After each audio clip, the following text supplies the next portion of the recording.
Namaskar.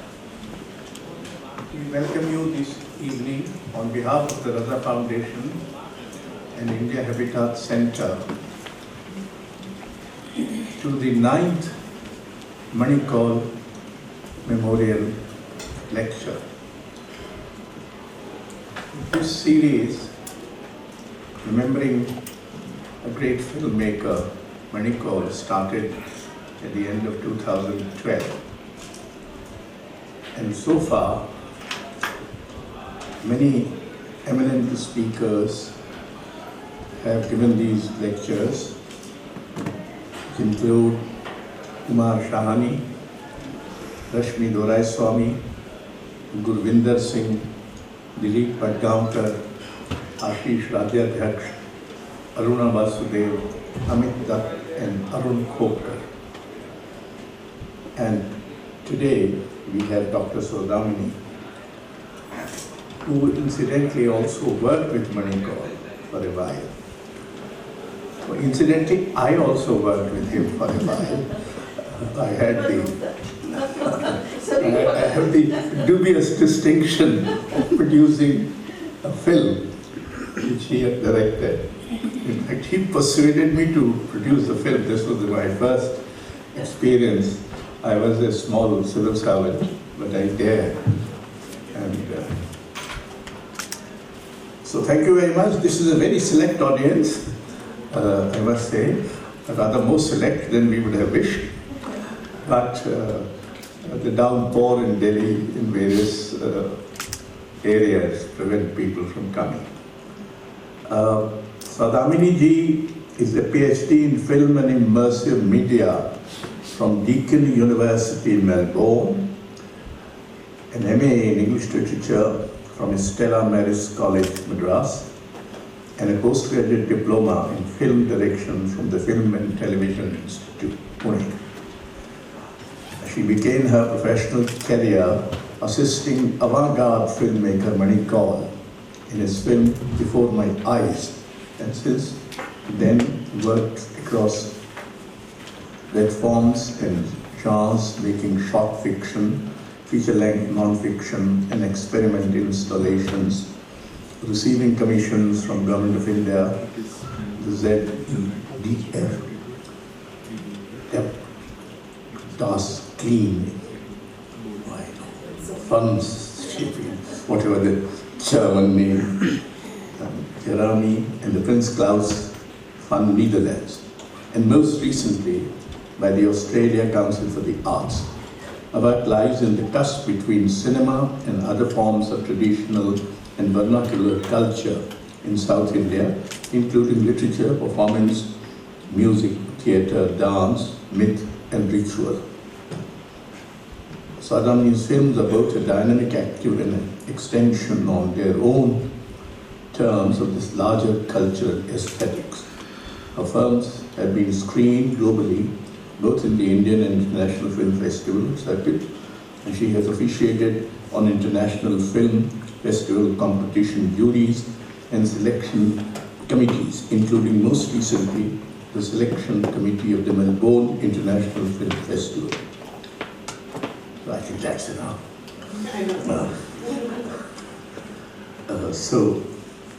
She's has called her, the title of her lecture is The Gap and the Interval in Kaul's Cinematography. Kaul, as you know, was also deeply interested in Drupal. And this is one of the things that we shared. And at his instance, a Drupal Kendra was established, and it was he who brought Ustad Zia Moinuddin Dagar and Ustad Zia Fariduddin Dagar to Bhopal to teach. And the very first product of that Kendra, where the famous Gundesha brothers and Uday Harwalkar. So he played, and you know, in music and the metrical composition, there's a thing called yati, where there's a pause. So perhaps your take on his cinematography is addressing that. I don't know, but I'm as anxious to hear you as others. So, here you go.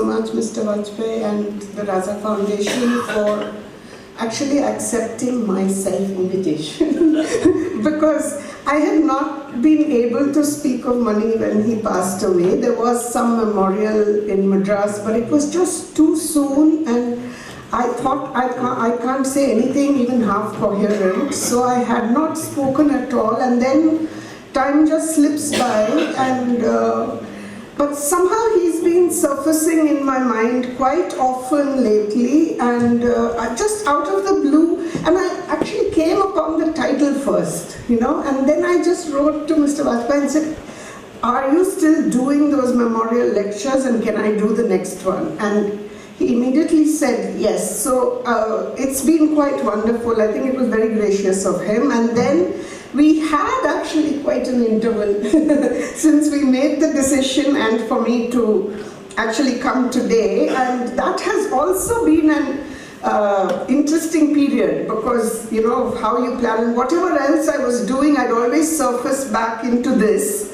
And it was both something that I was not apprehensive, but I didn't want to get too excited because I think just like grief can make you incoherent, so can joy and, all of that. Just memories are like that, I think, So I hope I will will maintain my equanimity because I do want to sort of say something, not formal, but I think fairly serious. So therefore I'm not going to go too much into my personal memories because I think that's always the quicksand, except to say that I feel I did know him quite well. I actually, he was and still is, I find, probably the most important figure in my horizon as far as cinema goes. He always was, but one thinks, one moves on, but it was quite wonderful to realize some things you don't move away from, even if you're sort of moving on. And that is partly the reason why I want to talk today.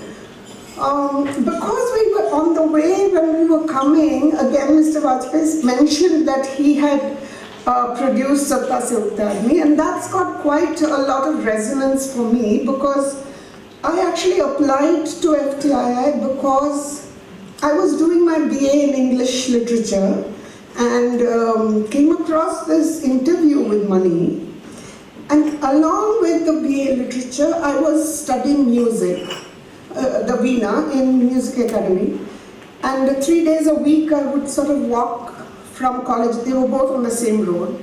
So I would walk across and go for class, and one of my seniors had introduced me to M.D. Ramanathan, and I'm going to play a very, very short clip of his just to sort of say this is where I sort of come from, not in this parochial way, but in terms of the sensibility, and also that. So I got completely hooked by that music. I stopped listening to anyone else. He was again somewhat like many of the artists I seem to adore. He didn't have a huge following, but those that loved him, I would always see the same faces in the crowd all the time. And those were the days of cassette players, and every national program I would record, and not record the mridangam because I was saving space for more, it's those sort of days. And I never wanted to learn music from him. I was quite happy listening. But I also didn't know what I was going to do next. And then I suddenly saw this interview with Mani, and and he had come to Prasad Labs for the print of Soudhamini. So this must have been late 79, early 80. And among the different things that he said was this one, I still have the clipping somewhere. There's this one statement that he says in his usual way, and he says, of course to the interviewer, of course that when Palghat Mani Iyer plays the mridangam, he's not just playing the notes, he's sculpting the silences between. Now, at 21 years old, studying English literature again. Now, this was another, like, it just again blew my mind. I didn't know what it meant. I didn't want to know what it meant. But that was something. And I just put it all together in my mind and decided, I'm going to go to FTII if that's where you learn to think like this, and I'm going to make a film on MDR. I just connected all the dots and came up with my own picture. I told Mani about it much later. I only met him in the second year or something, and he laughed and said, you didn't want to meet me, you wanted to join the institute. And in a way, that sort of, that's what our relationship was like. You know, he sort of knew, for better or worse. I don't know if it was better, you know. I was on my own journey. So it was not like I was saying, I want to learn from you. So it was not that, but I learned so much from him. It's one of those things, you know. So I thought I would just play you a very little bit of MDR because he may not be as well known. वो clip play करेंगे?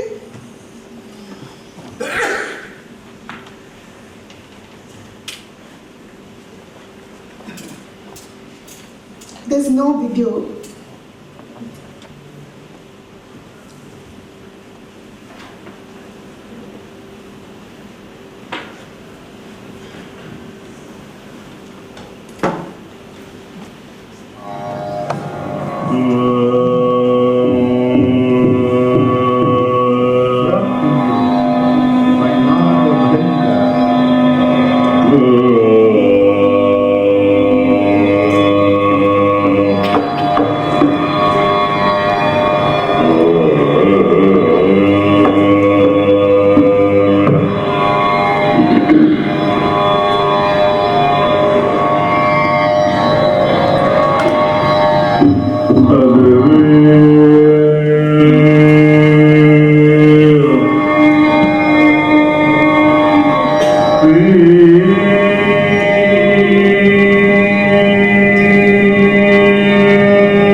Now, I think there's a lot of comparisons to be made between music and cinema because they are sort of, it's said that they are both temporal mediums, and I think they say it to sort of shift cinema out from the visual into the temporal.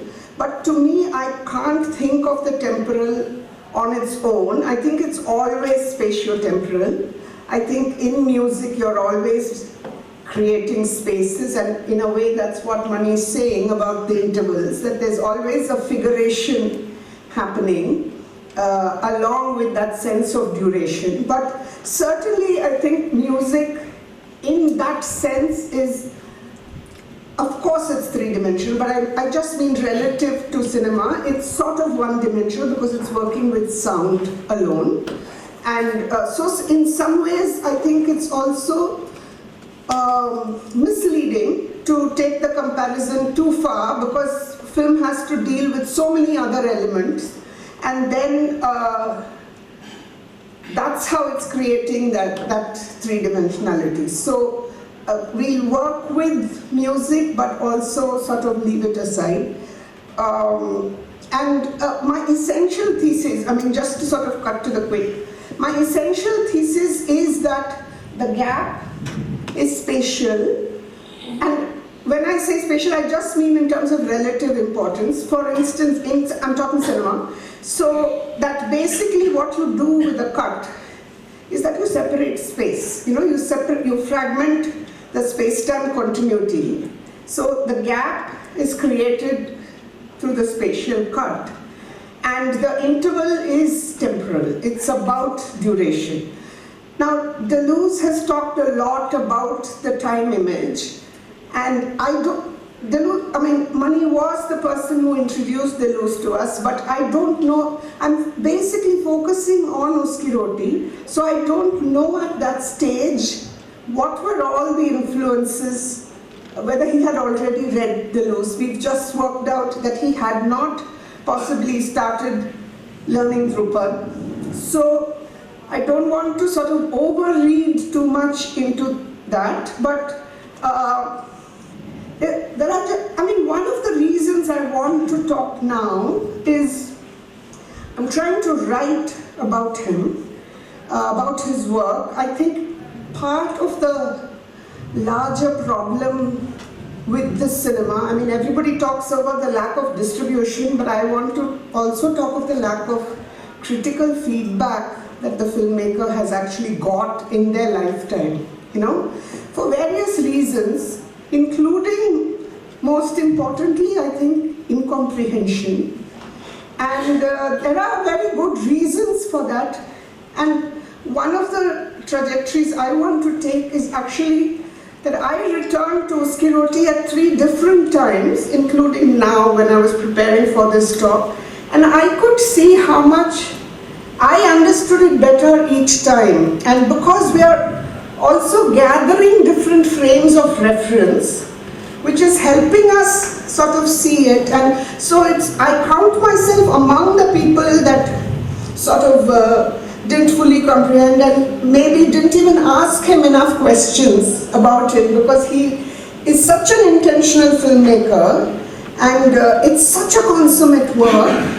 But at that stage, we were all preoccupied with our own films, and he was so interested in our work that I think we just didn't ask enough questions, and we didn't have that sense of mortality at that time, you know. We thought everybody was always going to be around, and it doesn't help to rue it now, but I'm just mentioning it to sort of say that I count myself among the people, I'm not talking about anyone outside of me necessarily, who partly didn't understand and didn't immediately try to understand. And that's, to me, actually a good thing. That's the paradox, because I think a lot of people, when they don't understand, leave it aside and move on. While for me, it's what I don't understand that I'm really interested in, you know, like what is it about it that is intriguing me, that I keep coming back to it. And I have to say, every time I've come back to it,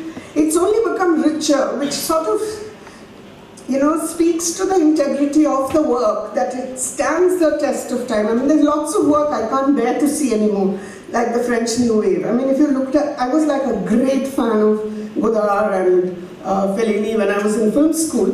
But if you actually look at some of them today with different frames, like the way they saw women, okay, it was very stylish and very cool, but there are also lots of problems with it, While money is somehow, and I'm focusing basically on obscurity because it just entered the field, it's just so unprecedented. And I've had sort of heated arguments with people about why it's more important than Patra Panchali.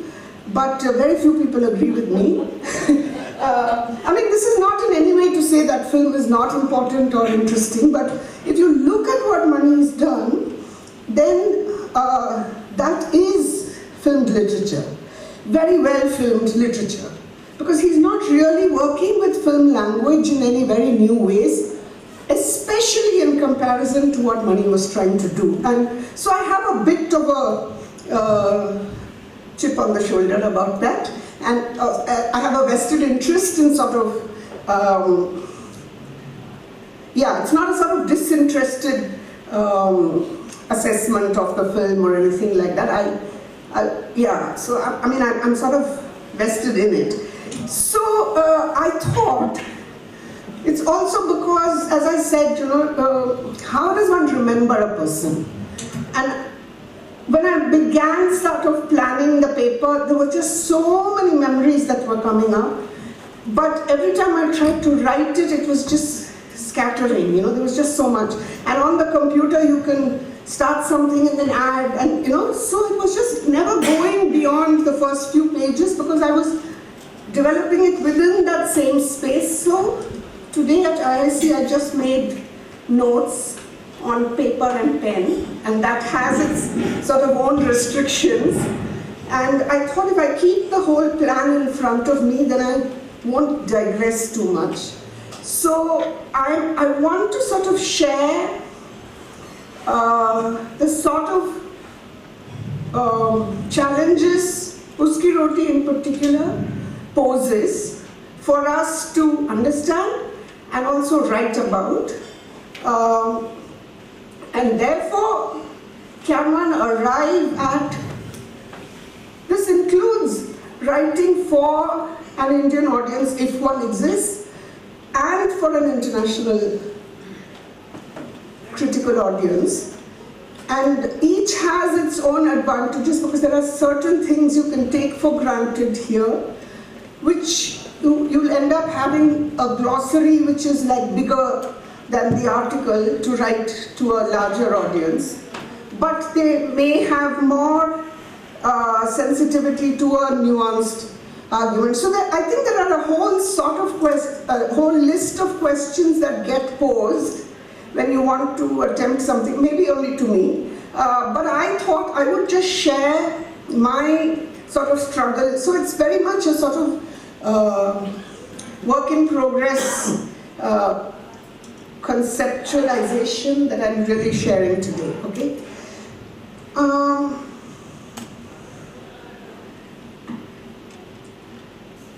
So maybe we can begin with the second clip. This is just the very beginning of, okay. He's going to get someone. Oh, okay, yeah.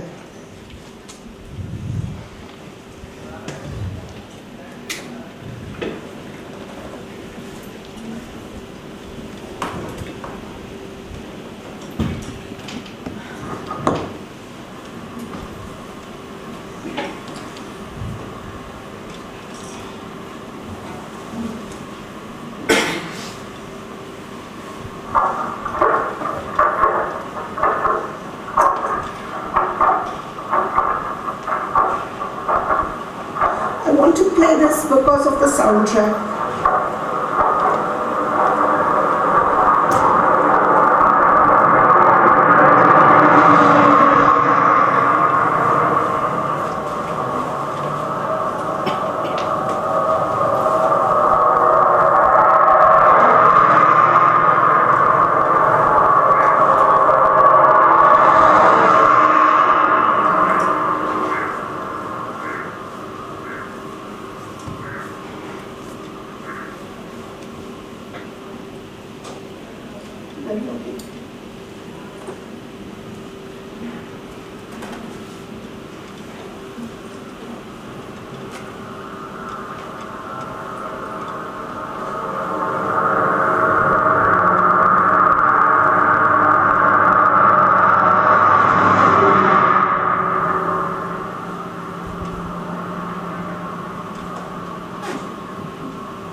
Yeah, so I just wanted to, I think one can actually do a very close reading of the whole film and so many meanings come up, but I'm going to use just this clip to sort of read it thrice at different points of time, just to say how my understanding changed. And potentially I think one can read the whole film like that if one is thinking of it as film language.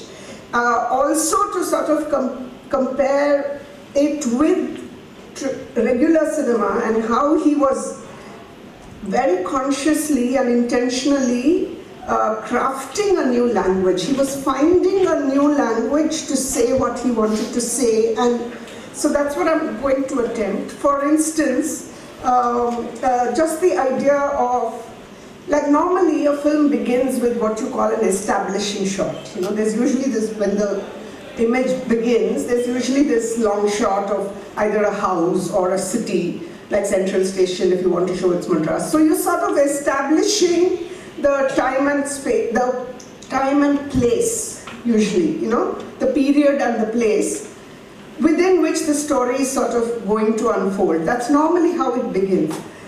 What he does is, already on the soundtrack, he finishes that descriptive aspect, you know.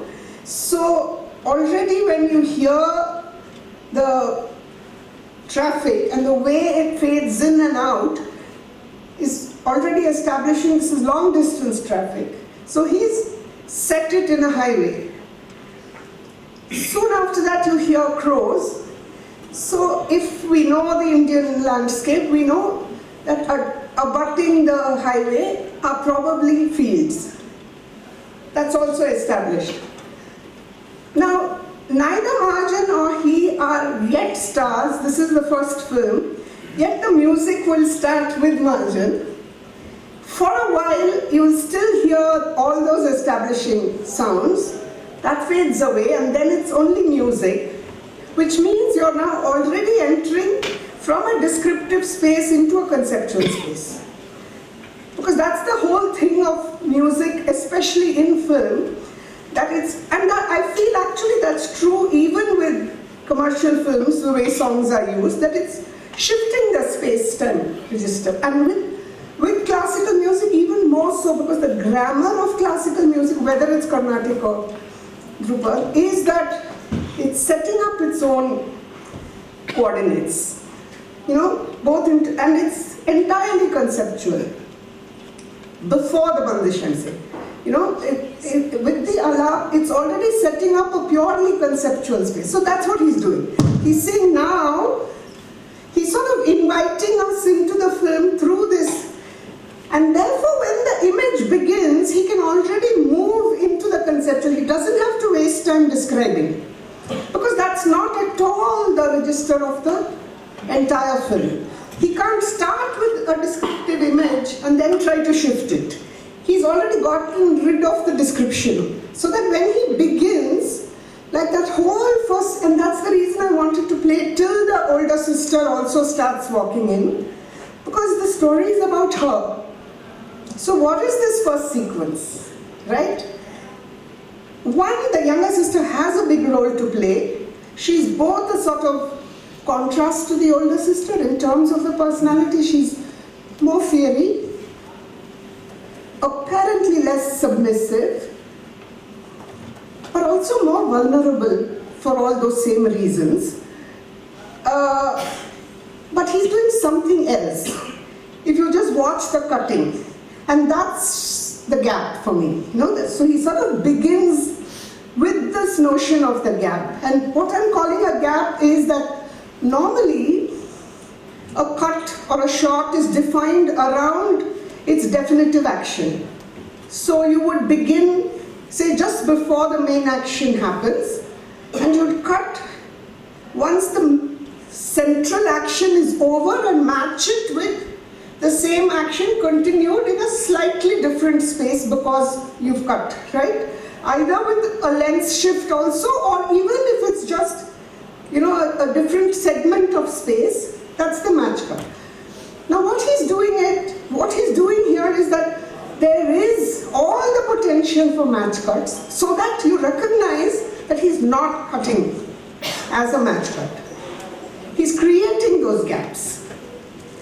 And I remember it as only a delay after the action, a sort of gratuitous time after the action, but when I was watching more closely this time, he's doing it also before. So he's basically extending the time element as separate from the movement element.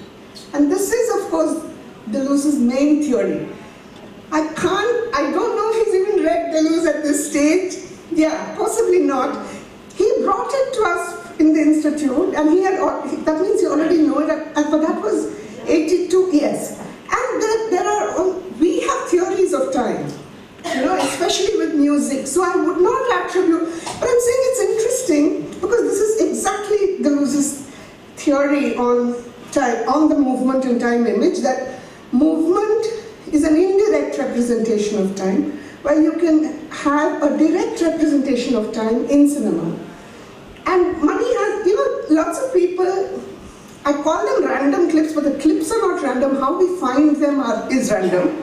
Because there's lots of clips floating about on the internet, and one of them, for instance, it's part of some interview, but somebody has just cut out this portion and put it up, and he just says very simply that when nothing else moves in the frame, time moves. How do you show time, right? For Deleuze, it becomes that after the World War II, the continuity between action and response was broken because people didn't know how to respond first to the Holocaust and what that showed about us as human beings and what we are capable of. And this filtered down to all our responses. Because it's such a major thing that you don't know how to respond to, it's stuttering down to every small response that you should make but can't anymore because you can't take it for granted. You can't take anything for granted. And he says in that gap between action and response, the time image happens. That's a direct image of time. Here, it's not a breakdown. It's a created gap. You're creating it because you want to shift out of the descriptive and real time into a conceptual time. So this is apparently the same but very, very different. So therefore he sort of builds up this extended time before and after the action. It also forces you to watch. Because you've become so habituated even by this time. This is 1969-70, but we've been watching cinema, and even much later when you're watching it, you're used now to the rhythm of the match cut, so that you're almost not seeing the cut. He's trying to push us out of that stupor, and he says it, that he wanted to move out of that linearity to he's calling for attention. So it's also serving that purpose. And I think one of the things I found out, especially this time, is what's beautiful about the film is you cannot reduce it to one meaning. You can't say this is what he's doing. There's, like, in that doing of that, it's not that he's not doing it for that, but it's not the only thing he's doing. So to somehow keep this multiplicity of meaning, which is lovely because a lot of readings reduce it. You know, like you've brought the meaning, then what happens to the form? You know, this film will not allow you to do that because there are just so many frames of references. I think it's called floating signifiers, you know. There's just so, it can never be reduced. There'll always be another level of meaning that emerges once you think you've caught this. It'll let loose another set of meanings, you know. So he's extending the frame, creating a time register separate from the action register. He's also saying, did you notice I didn't cut? I'm cutting here. Look at the cut. You know? So it's just shifting you out of this habitual viewing. And then, of course, in terms of the narrative, if you take the narrative to be linear, which he's going to disprove completely in the rest of the film, he's already setting up this idea that things are not, they don't follow each other always by cause and effect. There are various ways things to come together, including the random. So he's breaking the idea of causality. There are all kinds of forces behind what happens. We can't say this, she did this, so this happened.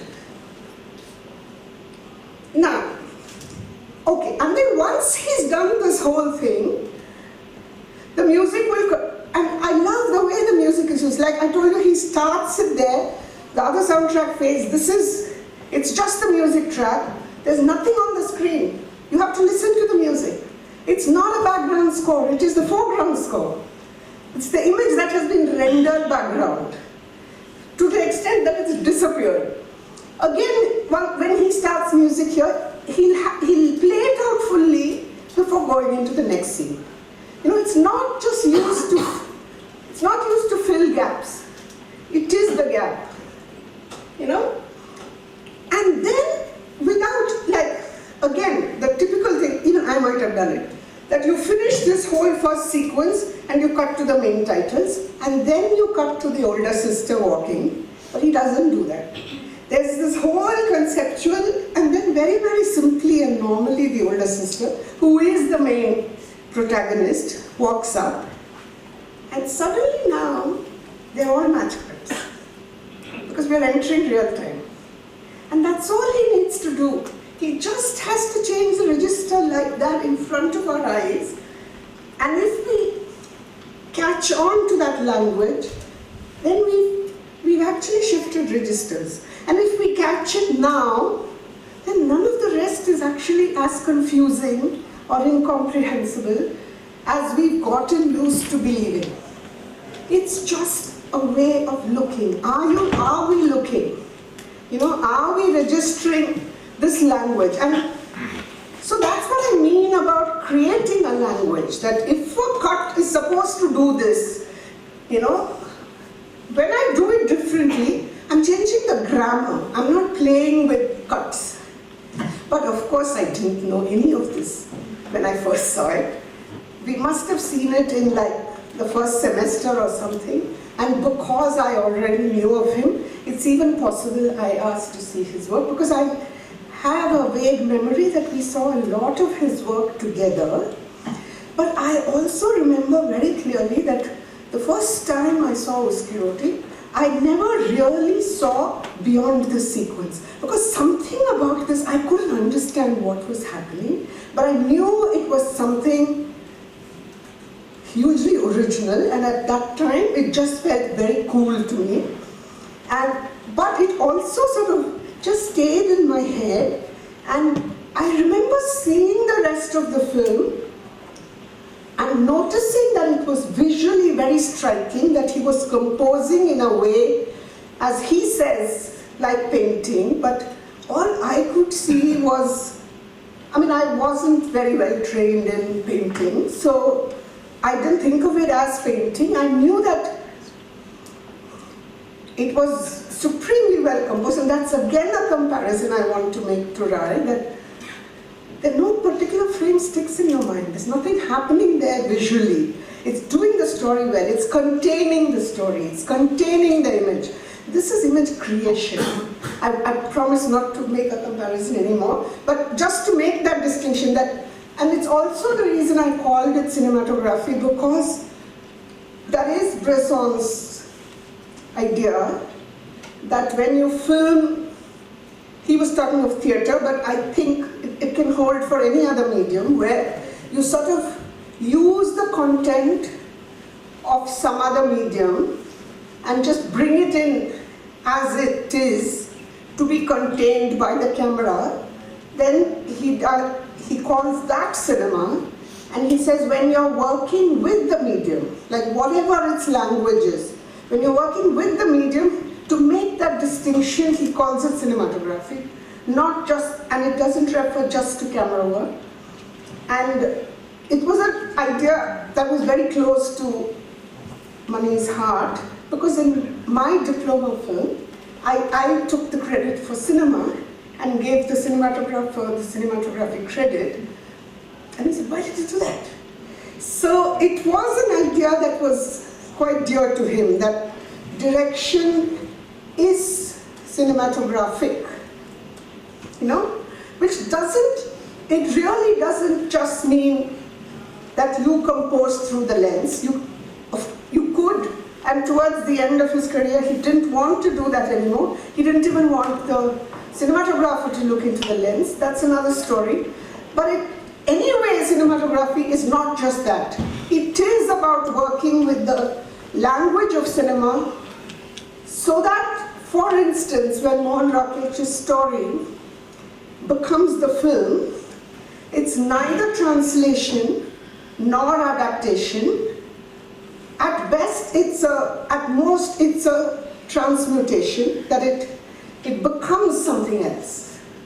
You know, it almost becomes the subtext rather than the text.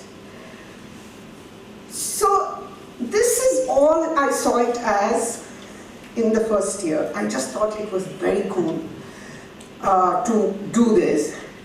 And so that's the other thing. I never asked him, why did you do that? I never even thought of it. But what how I would try to understand it was to try it in some of my own work. And actually today I see so many, I can't even say influences, it's almost like direct imitation. But I was not conscious of it at that time. It was my way of learning, you know. And of course it was also an unconscious influence. And I don't know if I can speak for everyone, but I don't know, I think at that stage, I would not have been able to tell the story of any film I saw, even if the narrative was straightforward. Because I think that it was the language that was new, and it was not something that we were seeing outside. So it felt very special, and I was just trying to sort of rationalize that, and I think we tried, at least I tried to sort of learn it by osmosis, which is not such a bad thing, because that's how we learn spoken language, isn't it? That we're in an atmosphere where we hear it all the time, and before you know it, you actually can speak it. I think we learned like that, you know? And he was, of course, he never taught me formally. I think he came for the batch after mine, but there was a lot of interaction. I can't remember exactly how or why, but so he never taught me formally, but there was enough occasion for me to have asked the question, and I never did. But so I just, at that time, looked at it as a formal play and let it be. And there's only one more sequence that again caught my attention very strongly, and I will play that later on in the session. So I'm saying, that's what I mean, that for a lot of us, something new was happening. We could or need not pay attention to it. A lot of people didn't pay attention to it. It was like on a back burner in my head. And the thing is also, I think that he was such a strong presence that one was sort of moving with where he was moving rather than staying back and saying, look, I still don't understand this. Can I stay back? One was always trying, and then there was your own work. And I think that could be also one of the distinctions, because in a certain way, because of the Drupad connections, I think he was very much that kind of, he liked this sort of slow movement, of everyone together. He didn't necessarily, I think even with the people that he taught, I can't see him actually taking like a real class, So maybe it would never have happened that we would have actually discussed it. But I do know, when I was like just doing a bit of research now, that for one, and how did people understand it, or how did they sort of slot it into some sort of comfortable way? One, they tried to say it's experimental. And he said, no, it's not experimental, because I know exactly what I'm doing. I'm not experimenting with this, And then they said, it's very formalist. And that seemed somehow an easier explanation to accept. And then he seems to have said a lot of things about working only with two particular lenses. And he said a lot of things. If you actually look at, if you just Google Oskirotti, everybody says the same thing, and they're all saying what he has said. So we're just repeating, because we don't have the language to sort of say, okay, what is he doing, I think the frames of reference were not there, and I was very much part of that in that same space. It's just that I really found it cool, and because I came from music, even if it was Carnatic music, I remember that one way that I tried to understand this delay was like when you miss a beat, Like if there's a 1, 2, 3, 4, and that's the beat, then you can start on 2, or you can start on 5. You would probably do 1, 2, 3, 4, miss the 5, go to the 6, 7, 8, and then you could afford to leave the 1 and go into 2. So I sort of, understood it in all those ways, and I thought, okay, so this is about 82, 83. Then it took all the way till 2017. I don't know how many times I've seen the film in between, probably not. In 2017, I was on a Fulbright fellowship. I was based in Chapman University in California. But I had an invitation as part of the outreach thing. I had an invitation to go to Mount Holyoke College. And Professor Ajay Sinha, who teaches a course, it was basically to talk about VR, but he said, I also teach Indian cinema, do you want to do a class? And I said, if I can talk of Oskirotti. I don't know why I said that, I was very interested in teaching a group of women. It is an all-women's college, and that was my real interest in going there. And, but again, this whole thing, I was a bit surprised when I went there. There are so many scholars working on Indian cinema, and very few. There is always a Bengali group that will talk about Rai, but nobody was discussing Oskirotti. And my old grudge was sort of surfacing. And I said, yes, I'd love to. Can I introduce Oskirotti? And he said, yes, absolutely. And it was a very funny time, because the Me Too movement had just begun, and something else had surfaced, which was also something that had become so naturalized. That idea of abuse had become so naturalized, none of us thought it could ever be, I didn't, that it could ever be crystallized into something that individuals could be recognized as perpetrators, even if it meant that somebody else becomes the victim with reference to that. It just didn't look like it could crystallize. It just seemed so pervasive that you can't fight. because it's become naturalized and in that sense legitimized, you know. And then suddenly there was this thing, and so many things, you could talk of certain things, certain structures within society that were systemic. It was not just something that happened to you or to them, it was larger. And yet it had a structure, you know. So that was very much in the air. And when I looked at Uski Roti at that time, I just looked at it completely differently. I was suddenly looking at the story and how this story is related to the form. You know, is it just formal play? Or was it necessary to speak like this because that's what he was actually talking about? And it just became a complete turning point for me. The students who, I mean, they must know very little. That course that Ajay was doing was largely Bollywood, I think. I can't remember clearly, but they certainly hadn't heard of Mani. But they saw the film before I went into the class. They certainly didn't know of rural North India the way he shows it. And they definitely don't know this aesthetic, okay? But yet they had all seen the film. And we just started just talking about what were the initial responses. I think there was some interest, there was a lot of curiosity. There were some people who had blanked out, but were too polite to say anything. So that was the mixed group. But I now had a way of framing this story, you know?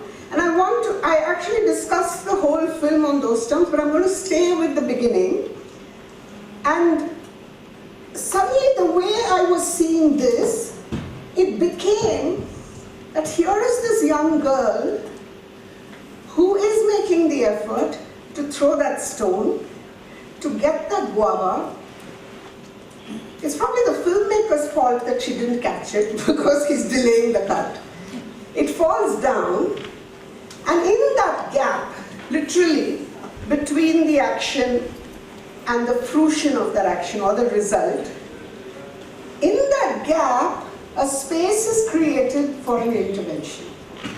Suddenly this man can put his hand and take it out, and for her now to get the guava which she has brought down, she has to ask him for it. And this just became for me the whole idea of patriarchy.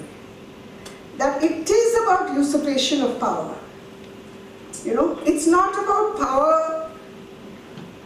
I mean, her power is not, she's not entitled to power any more than he is because she made the effort.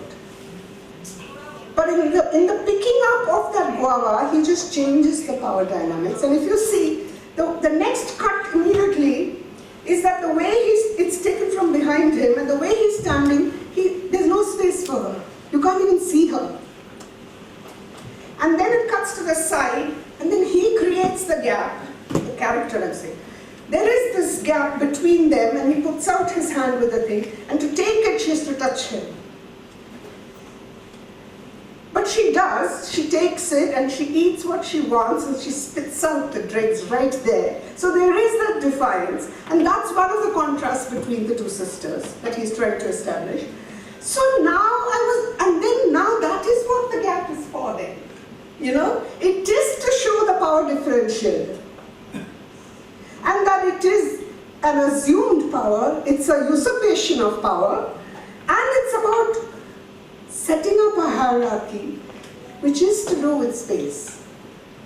So that's the reason now now this does not in any way change any of all those formal reasons why he's doing it.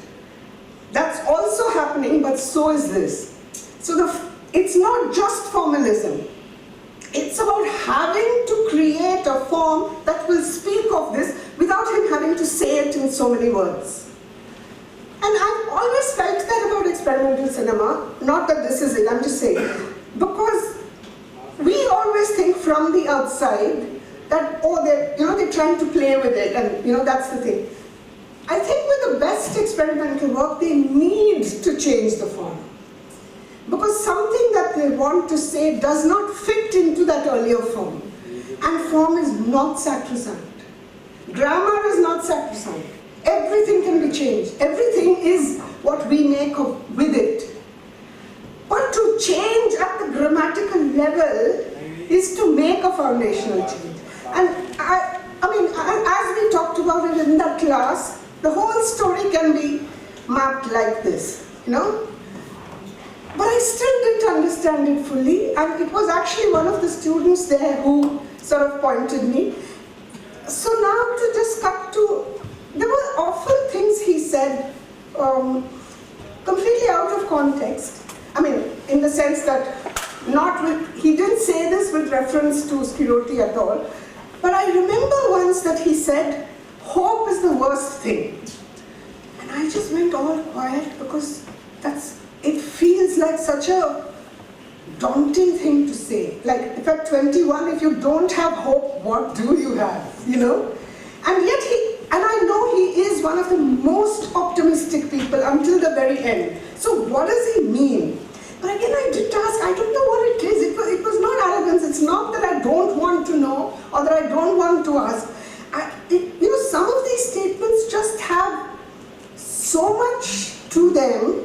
Partly you're afraid to ask, and partly I think there's also a sort of very common sense feeling that it's not something that you can ask and he can tell you in a few words. I don't know, maybe he could have, but it was all these things, but he had just said that once. Now just bring that statement into this film if you sort of know the rest of the story, because the elder sister, as against it, she lives in this eternal hope that the man is going to change, he's going to come back, that he's going to be kind, that he's going to help protect the younger sister, when in fact we know that he doesn't need her roti. He has more than enough to eat. He's well taken care of in every sense of the term. He has a mistress, he doesn't need a wife, he doesn't need the roti, he has chicken with gravy. I mean, the gravy is beautiful because you have this very stereotypical character who's like, starting from the moustache and he can order what he wants. And then there's this young boy who will run up the stairs with the gravy, And I feel as if that boy is the gravy in the film because everything else is so dour, that this boy is like music, the way he runs up, and the shot's taken from on top, so it's not like he's underlining that, but it's just, so anyway, but this idea therefore, that hope, and then there's another state. So I was sort of bringing to bear all these things to try and understand. There's another time at which he said, I can't remember exactly what, but it made me think, maybe he did say something, but I can't remember the line the way I remember this one. But there is this idea that why is hope useless? Because change is not going to come from outside. You have to change. And in 2017, when I was sort of putting together a narrative for us to understand it in terms of what was happening right then, there's one shot in between in the film where, given everything else that the older sister's like, suddenly there's one. I mean, there are many shots of her walking up and walking back, and just this, and then all the labor of the making of the roti, and then the waiting, and there's suddenly one sequence where she runs. And there's no reason for her to run. She's not, maybe she was running because she heard the sound of the bus, but it's not shown as that. But there's just this shot of her running, and the way the light is on the field at that time, for me, it became, that's the answer. That it's not, the problem is not in the context. It's not that because it's a rural village that there is oppression or abuse or subjection. Even there change can happen. And I think I said something like that. And I said, I'm not sure even till the end of the film whether she changes, you know? And it was so beautiful because, you know, there were different students came up to ask something, talk something, and there was this one girl standing at the back all the time. And she waited till I finished with everybody, and I went up to her, and she said, no, I think she does change. Just look at the last shot again. It was just so, it was like chilling, you know, because that means she not only got what I was trying to say, she was already extending it beyond where I had reached, you know. And then I actually didn't. I didn't look at the last shot because other things happened. But now I remember it when I was looking at it.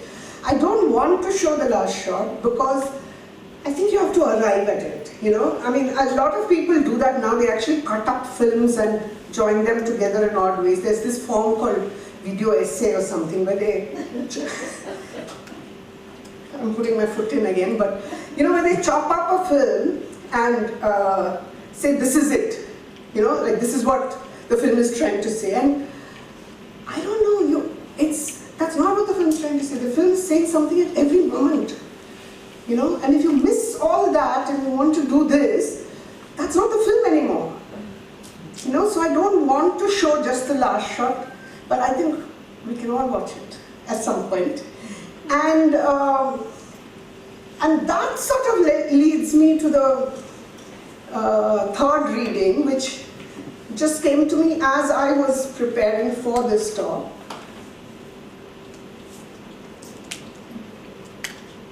I don't know if I should get into it because it's sort of like over-reading it, but there's this very beautiful, I mean, this thing of not showing just the last thing and not cutting up, there's a very beautiful idea. For instance, there's this whole slow cinema movement, and therefore this a way of theorizing certain kinds of films as slow cinema. And there's a very beautiful term that one of the critics had, which is called end duration. And I love it because it's not just duration, and already the word duration is not just time or, you know, the unfolding of time, but it's almost like subjective time. Like, what are you learning through time? What is the time aspect teaching you? The fact that you are going to go through that whole thing, that itself is language. You know, and what is that teaching you? That already is duration. It's not the length of the shot. End duration is that sometimes you suffer that time, you know? And in that suffering comes the knowledge. And in so many ways that word works so much for me with Oskiroti, you know, that she has to go through this whole thing, you know? And it seems to me like what I saw earlier was like a false thing, that it was my hope. You know, it was my hope operating, that I wanted to find a resolution for her and for the film and for myself and all of that. And I think that's the beauty of the film, that it's not allowing you any of those. It's not, there's just no sentimentalism other than the boy with the grave, you know? Which is what makes that shot so precious for me, but, and a few other moments, like, you know, there's the Krishna figure on the sticker, and the first time you see it in long shot, and it's just a sticker in the bus, but then he'll cut to a close-up, you know? And it's almost like a self-image, if you knew money, you know? Just that way, I mean, he is very much the prankster figure. He's neither the patriarch nor the suffering woman. So then who is the filmmaker here? Like, I mean, if you talk of who is the character he identifies with most, he identifies with the sticker, you know? This idea of being part of the world and not being part of the world. It's not so much the avatar, but it's the liminal aspect of it, you know? And I think that is how he sort of finally resolves it. I won't break it. It's literally like a spoiler, so I don't want to go into that whole theory, but basically I'm saying that, so, yeah, this time when I saw there was also theory about music and cinema, which may not be valid because we've just discovered he may not have even begun learning Drupad at that time. But there's so many ways in which that first sequence, because now we've worked out that he's doing like what he's doing in terms of the narrative, or what he's trying to say and how he's trying to say it, are melded much more deeply than we knew before. But it's also that structurally, in terms of the whole film, what is that first sequence doing? And I almost want to say that's the alap. You know, that he's setting up a thing saying that we're extending time, and we're saying there's a sort of meta time that you're sort of setting afloat, into which you'll invite real time. You know, you'll invite the story. So that then the story is already going, you can push the story anywhere you want, because the overall framework is conceptual. We don't have to shift from the real suddenly. Your beginning is already conceptual. The story is just one part of it. The story is just one tool, like camera movement is a tool. It's not the thing. You can use the story, and especially when somebody else has written the story, it's easier for you, because sometimes you only discover the story after you've made the film, if it's your own script, you know. But here he has the story, he has a sense of the whole. So now it becomes something that you can just use, pick up, change, shift. You can do anything with the story, because the framework is already conceptual, you know. So I'll just leave it at that, and that therefore what he can do with that. And I sort of made a list of all the references that came to mind as I was watching it this time. But the thing is, as I said in the beginning, I think we cannot use any one reference, including the things he says about it. Because the film is independent of him in a certain way. And in some ways I would even go so far as to say it's larger than him, and he was larger than life. So, I mean, the film is more than him. Anybody that makes a film would agree. You know, it's something else. It has its own logic. You know, it has its own life. It has its own breath. You know, it is living in a certain way. And if you take it like that, if it is that sort of organism, then no particular frame of reference, including what the filmmaker themselves say, can reduce it into one meaning. And that's the beauty of cinema, you know, that it's just so multidimensional that you can't say this is what it is. Now there are certain forms of which you don't ask that, and music has that tremendous advantage. You don't say, what is this music about? You accept that it works at an abstract conceptual level, but filmmakers have been plagued with this question, what is it about? What is your film about? It's about itself. It's forming itself, you know? I mean, if you don't understand it, that's the best response you have, because then you're actually being true to the experience of watching, and you will find all kinds of meanings in it every time you watch it. It's the best thing that can happen to a film, actually, if people don't understand it. You know? So I want to sort of just talk about a few references which I think are valid, but they are valid in sometimes just as a passing resonance or echo. Like one scene may remind me of something. Now if I force that frame of reference over the whole film, I'll be destroying the film, you know? But because we come from how many years of incomprehension, I think all the frames of reference we have are useful, you know? And for me, I have to find a way of talking about, if I write, to find a way of bringing in all these references and still let the film be. You know, because I think that's one more thing that he says, where he says a tree is a tree. It's not always symbolic of something else. You're denaturing it when you read too much meaning into it.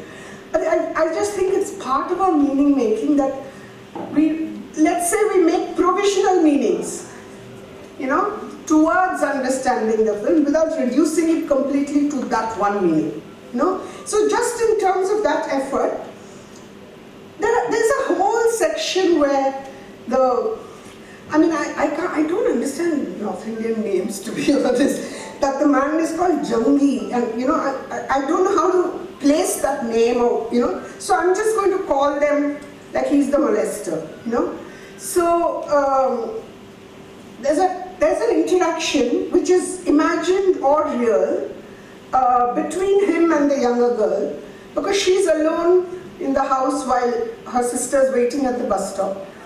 And it's probably the sister's anxiety that is playing out as this scene, because she knows that by staying on, she's putting her sister at risk, and she has asked her, will you be back before it's dark? And she has chosen to stay even while it's dark, so she knows she's putting her sister at risk. And it's probably a sort of fevered, anxiety-driven scene. It's like a hallucination. But the conversation between them is so beautiful, because he comes up and he says, is she there? She says, who? Of course she knows who. But it's like, keep the conversation going so that nothing further develops. It's a way of warding off anything more. And so there's a whole conversation there which could be from Waiting for Godot.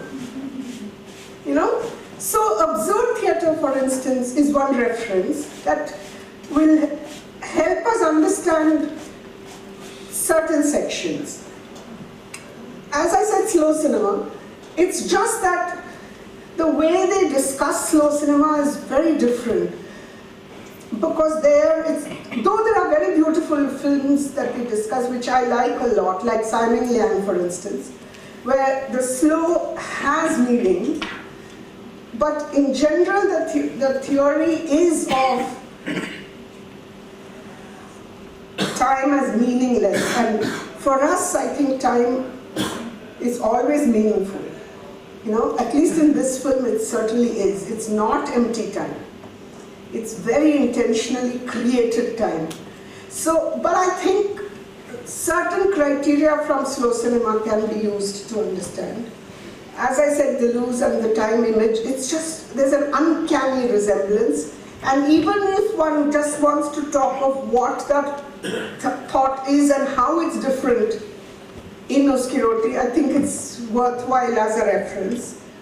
Bresson, of course, because this idea of, and I think one of the things that put off people very much was this sort of, other than the gaps, it was very much this sort of wooden expressions and the non-acting and this idea of the model. But as you start understanding, as you start getting into the rhythm of the film, it doesn't feel wooden at all. You sort of, once you accept that aesthetic register, it does not feel wooden at all. And one of my theories is very much that even with abuse, he's dealing with it at the level of the grammar of abuse. He's not talking of what did this man do to him, who was at fault, what were the exact details of what happened. No, it's deeper than that. It is systemic. So that means you cannot afford to sentimentalize that. It's not a particular case. It's something so deep that you have to understand it shorn of all the details, and it's still true. And it's only when you see it at that structural level that you can hope to change it. So then the woodenness is part of that. So there are ways of sort of connecting it. So Bresson is very important, and there's a sort of half hint in one of the, I think it's, they showed the film in 1998 in the Flaherty seminars, and people still don't understand. And among the things he says is that it's not that I see that character as pathetic. It's not that she is just subjecting herself to him. And the him is in italics. And that was a sort of feeling I was getting myself, you know, just this whole idea of like, what is the donkey in Bresso? What is the idea of suffering and illumination? You know, that you have to go through a certain, to a point, like why is she doing that? Why did she decide to wait? She leaves the house when the bus is not due for like 3-4 hours. Then he refuses to take it, and then she will still stay. Then it's gotten dark. The old man says, you can't be sure about the bus, why are you waiting? So it's not as if she's worried what will other people say. It's not society driven. It's her, you know, it's her thing. It's like, I think there's this word zid, no? It's like she's going to do it. So what is actually driving her? And then I think there's this suggestion that it is that saintliness. You know, it is that idea of, I mean, that kind of stubbornness is a pattern of all, if you think of Tukaram, for instance. Now the danger in making this argument is that it seems as if you're justifying what is happening, you know, but that's not what I'm saying. But there's something she's going through which is beyond following conventions, beyond being the dutiful wife. There's something happening in her which is what allows that shift that seems to occur in the end, you know? That you go through something till it turns. For instance, and this is very much part of Indian aesthetics. If you watch Kudiyattam, for instance, you know, which is the slowest of slow, right? Over 41 nights in the play Ashoka Vanikagam, Ravana will come every night to Sita. Sita is not even present, she's represented by the flame. He will begin with a description of her from head to toe and again make an entreaty. And every time she will refuse, but he'll come back the next time. So what is this thing? It is repetition, it is variation, but it's also something else. It is enduration. You know, it is that you have to go through this thing before it will flip. It's a quality of time. And that is again what I'm saying, that's time's lesson. When you say, for instance, time heals, what do you mean? It means that one day it stops hurting so much. You're not working towards that healing, you're just accepting the suffering. And so we have a certain understanding of time that he is probably playing with, you know, or working with. So whether you call it slow, whether you call it delay, whether you call it gap, there are reasons, or there's a larger philosophical framework within which the aesthetic is operating, you know. So Bresson for certain, music very much so, but I won't overstate that case because I have to think it over. If he has not started learning Drupad, then I can't read too much Drupad into it. And Advaita for sure. Just this whole idea of Maya, you know, this idea that she believes this is what she's supposed to do. And he's playing with that idea of Maya as a veil so much. Because the first time the lorry comes, that's when you see the Krishna sticker. And then as it's departing, it'll throw up this whole sand wave, you know, which smothers everything. And in the end, again, she stayed, he's left. For the first time, he has actually had a conversation with her. There's some notion of tenderness. He actually touches, it's the reverse of the first sequence, because now when he takes the roti, he touches her hand. Inadvertently almost, but it's the first time she has been pressing his feet in an earlier shot. But this is the first time we see him touching her. As I said, it could be inadvertent, but it's there. You know?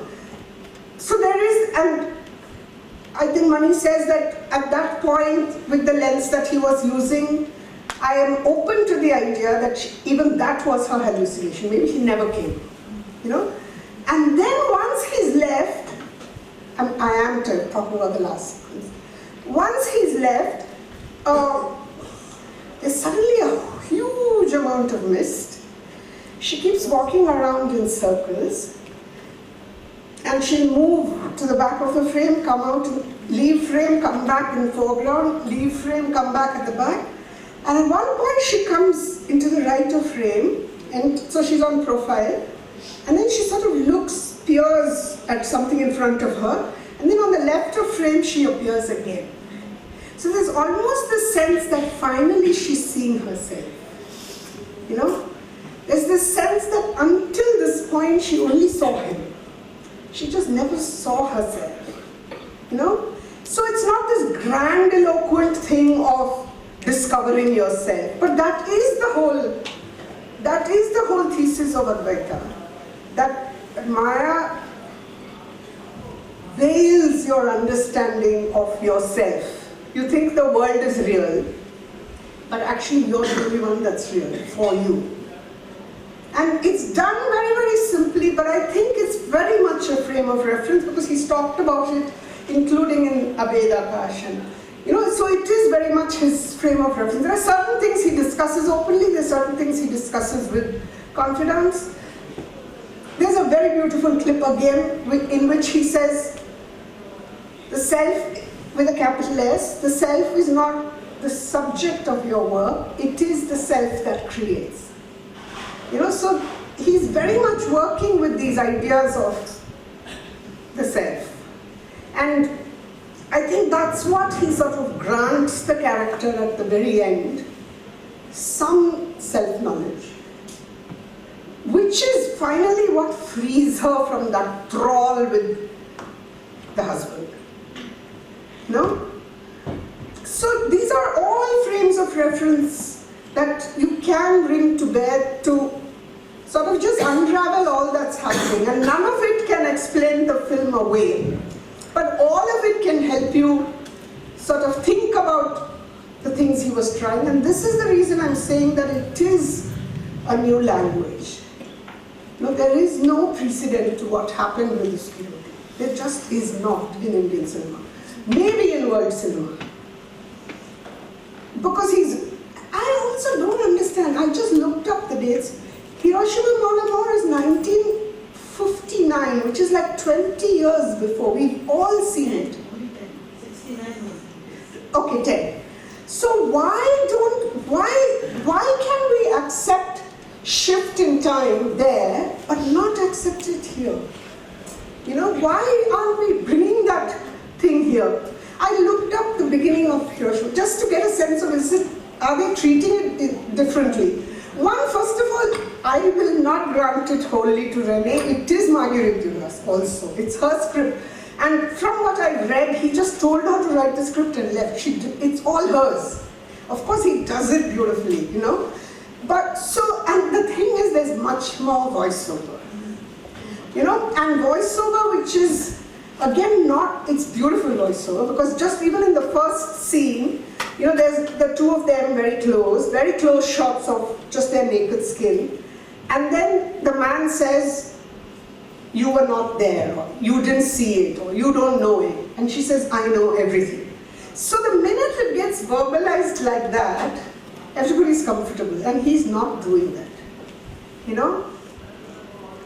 So, but I'm just saying there were enough references, and he was certainly aware of them, so whatever he was doing was intentional, and maybe that's the price you pay for that sort of a major shift, you know? But to me, this is as radical as Joyce, for instance, and what he was doing with language, because that's why I'm saying again and again, this is about film language. It's not just about telling a story differently.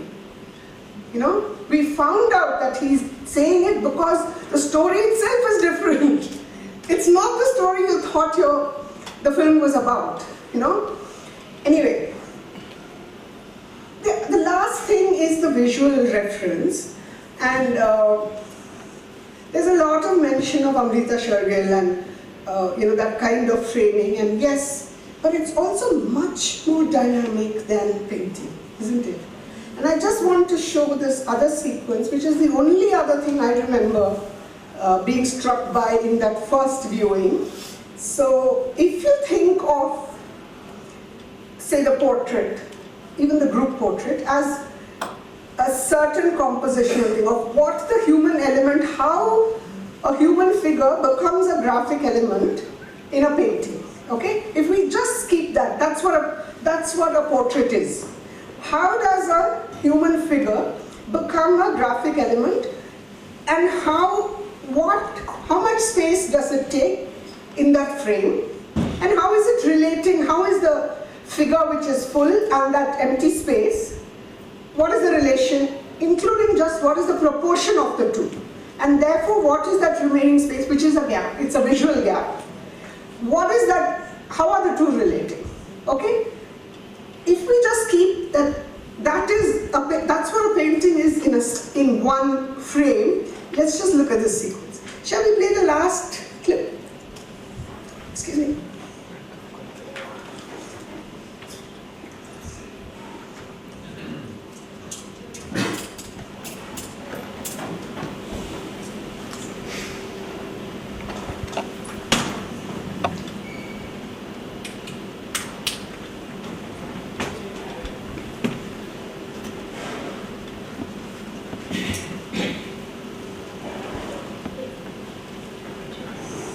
हुआ है सोचा जाकर, पर हुआ क्या है? वो डूब मरी है। कौन? लोटू सिंह की घरवाली डूब मरी है। बावड़ी। हाय, वो इतनी पागल थी। पागल कहाँ थी? तो क्या था उसे? घरवाले की जीते जी रंडा पर बोल रही थी। वह तो एक बार जाकर आया ही नहीं। आ जाता तो क्यों वो डूब कर जानी थी?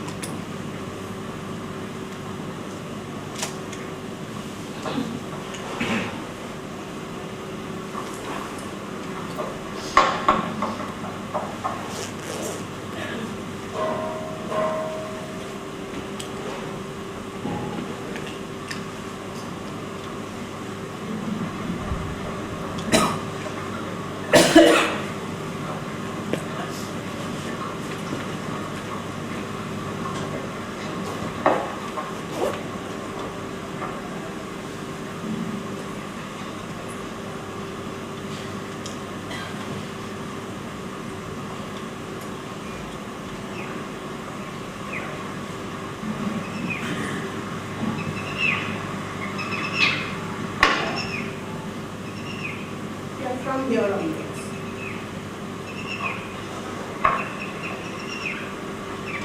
They're sort of composing themselves within the frame.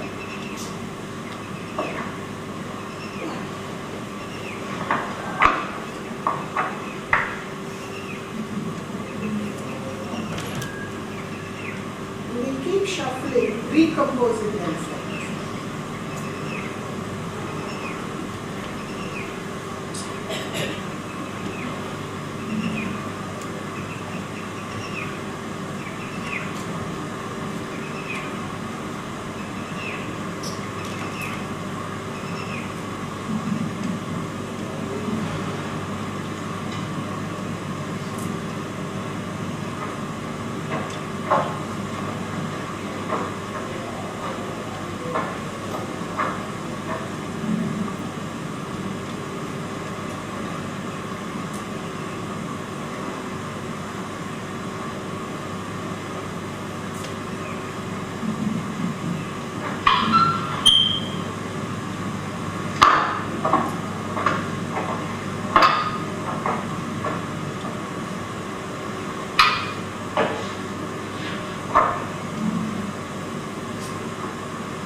Every time they stop, it's a painting.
it's just a sort of endless creation of paintings, and you can intercept it, and it's still a painting, So I think we leave it at that, because I could just go on and on. But I think just sort of some entry points into what is happening in the film.